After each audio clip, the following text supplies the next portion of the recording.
Hey guys, I just got off the phone with my people at EFS and wanted to make this video right away, kind of like a public service and an announcement to all my customers. Some of you know I own and market my own fuel card, the DIY Semi EFS card. I'll pin a comment below the video with the link. If you want more information, you can email me, adam@diysemi.com. But anyway, we were talking about the fraud in the fuel card industry, and this is Comdata, this is EFS, this is all of them. They're all having massive fraud. The load board fraud was big. This fraud is big too. So there's some new things happening. Wanted to do kind of a public service announcement on phishing emails. I've been getting these phishing emails for 2-3 months. They look legit. They look like they're right from EFS. So these fraudsters are sending emails looking like they're EFS, and they're saying, hey, click here to verify your account before we close it. There's a problem with your account. Click here to connect to a rep. Your account has been suspended. Click here to reactivate it. All kinds of stuff. EFS does not do things that way.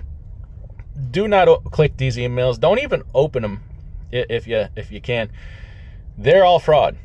And if you open one of these and you click their links and provide all your information, you're going to have a hell of a time getting your money back, because you just gave away your passwords, your account numbers.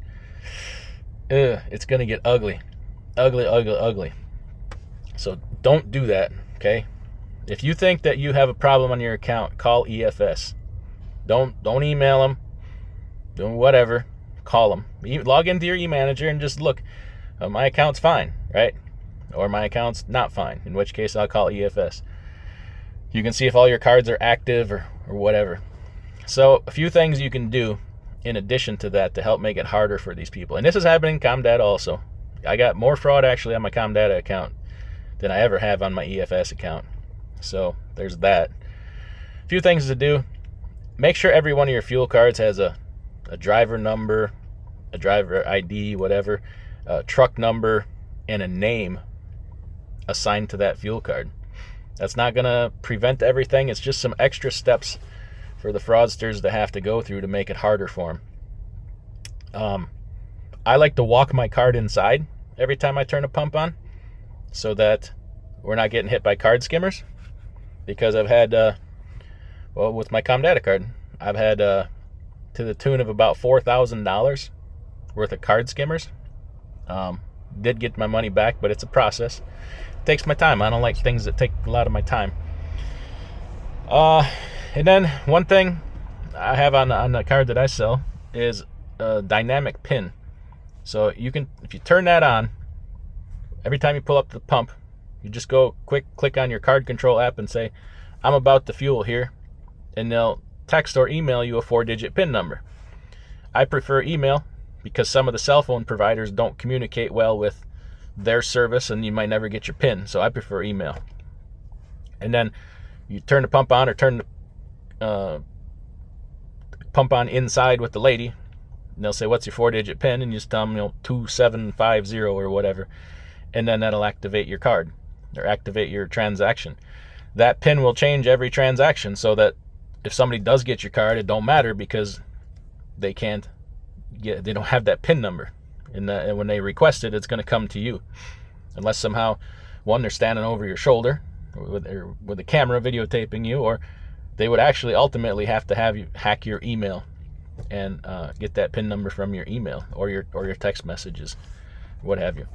So that's the best way to help prevent this. And then absolutely do not, even if you do that and you respond to these phishing emails, you're screwed. These phishing emails, you provide them all your data, so they couldn't go buy fuel, but what they could do is get money codes. And you could say, I don't have money codes turned on. They can't get money codes. Yeah, they can.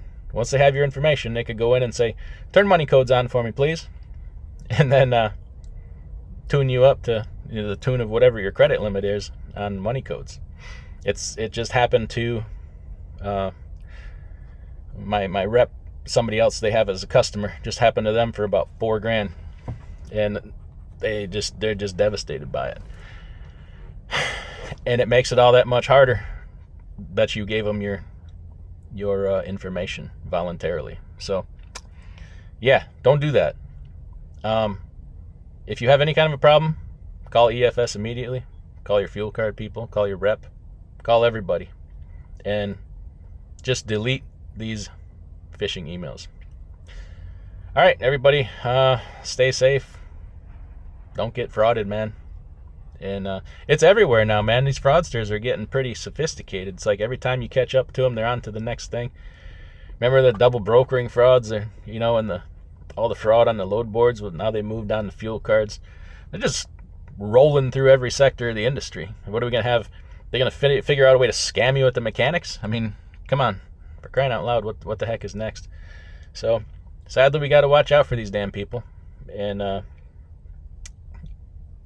got to put these messages out to try to stay on top of it a little bit better. So, all right, everybody, take care, and we'll see you next time.